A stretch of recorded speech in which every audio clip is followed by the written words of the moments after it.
Welcome to my channel. I am Abdus Salam, Assistant Teacher, Rajshahi Collegiate School, Rajshahi, Bangladesh. My dear viewers, আজকে আমি যে ভিডিওটা তৈরি করতে যাচ্ছি এত চমৎকার, এত ইম্পর্টেন্ট যে শুরু থেকে শেষ পর্যন্ত না দেখলে তুমি বুঝতে পারবা না। তাহলে শুরু করা যাক। আচ্ছা, মানুষ মৃত্যুবরণ করবে, প্রতিটা মানুষ মৃত্যুর স্বাদ গ্রহণ করবে।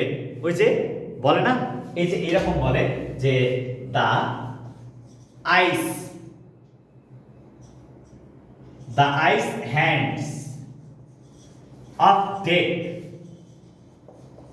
The ice hands of death will come, the ice hands of death will come to everyone one day. এই যে এই কথাটা অবধারিত সত্য। কি বলছে? The ice hands of death will come to everyone one day. মৃত্যুর কালো হাত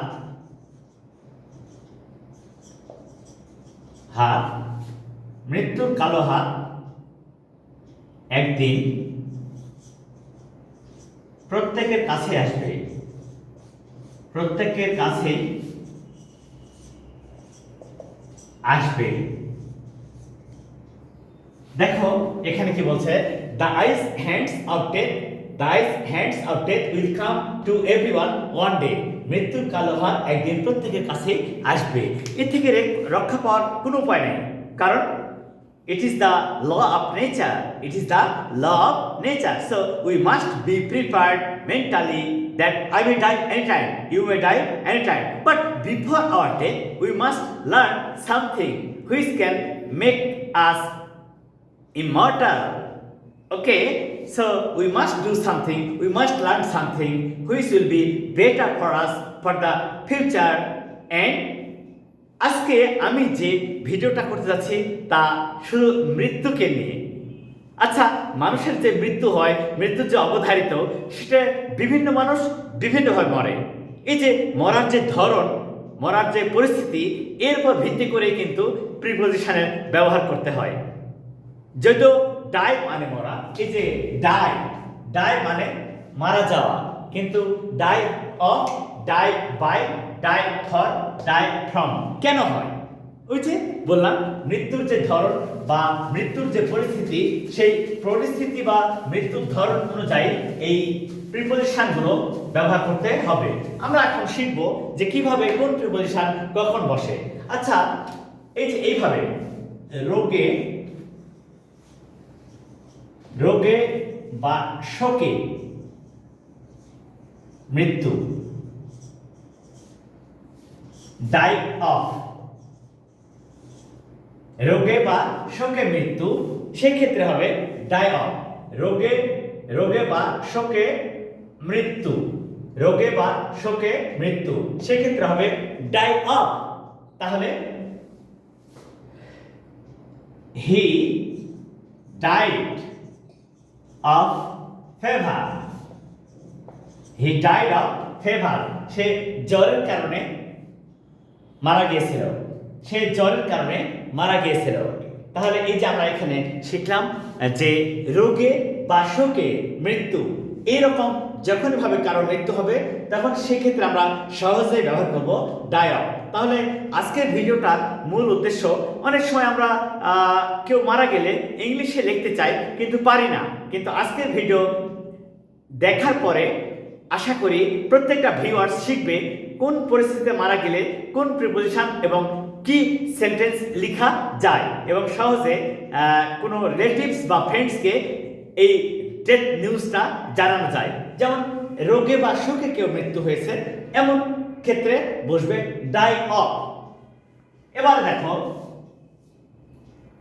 সে বাস অ্যাক্সিডেন্ট মারা গিয়েছিল, সে বাস দুর্ঘটনায়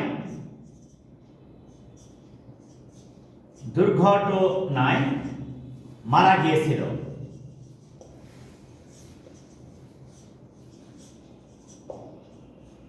আচ্ছা, এখানে ছিল তাহলে আমরা এটা দেখলাম যে কিভাবে বাস দুর্ঘটনা, তার অর্থ ডাই বাই, তার অর্থ হচ্ছে ডাই বাই। তাহলে আমরা এখানে দেখব আত্মহত্যা বা দুর্ঘটনা, আত্মহত্যা বা দুর্ঘটনা এরকম সিচুয়েশনে যদি কেউ মারা যায় তাহলে হবে ডাই বাই। যেমন he died by a bus accident, bus accident, he died by a bus accident. তাহলে কত সহজে এই কথাগুলো আমরা লিখতে পারবো। মানে আমরা আজকের ভিডিওটার দ্বারা ডাইয়ের পরে কি ধরনের প্রিপোজিশন কখন বসে, এই যে পার্থক্যটা কত বড় পার্থক্য এবং কত এটা জানা ইম্পর্টেন্ট, এইটা নিয়ে আমরা কাজ করছি। তোমাদেরকে একটা ইনফরমেশন দিতে চাই যে এমনি যে কোনো পাবলিক পরীক্ষা বা যে কোনো জবস পরীক্ষার ক্ষেত্রে এই ভিডিওটা অত্যন্ত ইম্পর্টেন্ট। কারণ যে কোনো পরীক্ষাতে প্রিপোজিশন ব্যবহারের ক্ষেত্রে এই মৃত্যু সম্পর্কে একটা কোশ্চেন থাকে, সেই ক্ষেত্রে এটা ইম্পর্টেন্ট। তারপরে এখানে বলছে সে আত্মহত্যা করেছিল, এরকম যত আছে, সে বাস দুর্ঘটনায় মারা গেছিল, সে আত্মহত্যা করেছিল, এই যত সেন্টেন্স আছে সবগুলোর ক্ষেত্রে হবে ডাই বাই, ডাই বাই। আর রোগে বা সুখে মরলে ডাই অফ। এরপরে আমরা পরবর্তী সেন্টেন্সে যাচ্ছি, দেখা যাক কিভাবে সেটা হয়।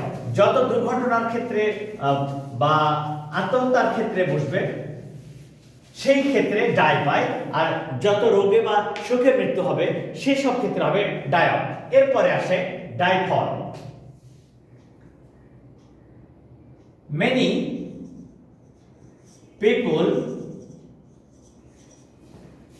people died for our independence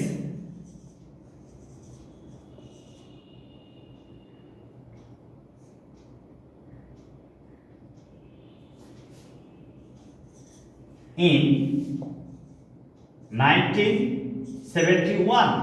Many people died for our independence in 1971.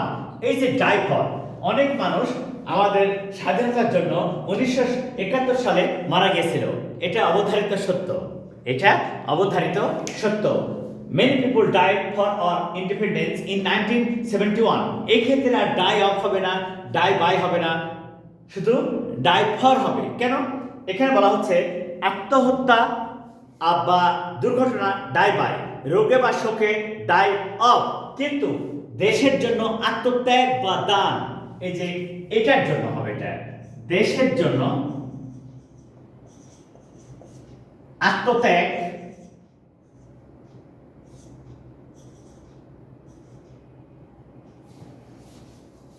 দেশের জন্য আত্মত্যাগ বা দান অর্থে ডাই ফর। এই যে এটা হবে দেশের জন্য আত্মত্যাগ বা দান অর্থে ডাই ফর হবে। যেমন hour language martyrs died for our mother tongue.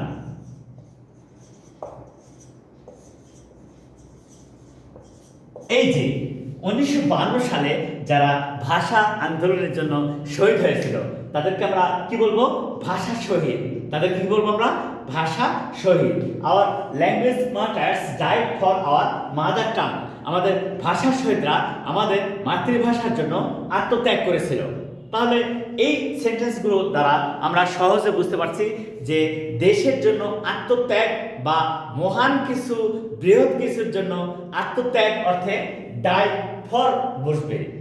মহান কিছু বা বিশাল কিছু এমন অর্থে বসবে ডাই ফর। তাহলে আমরা তিন ধরনের মৃত্যুর কথা বললাম। এবারে আরেক প্রকারের মানুষ মারা যায়, আরেকটা ধরন আছে, আরেকটা সিস্টেম আছে, সেটা একেবারে অবাস্তব এবং অবান্তর ঘটনা। এটা অনেক লোক ম্যাল প্র্যাকটিস চর্চা করার কারণে মারা যায়। সেটা হচ্ছে ডাইফ্রম, বদ অভ্যাস থেকে মারা গেলে হবে ডাইফ্রম। যেমন দেখো, মেনি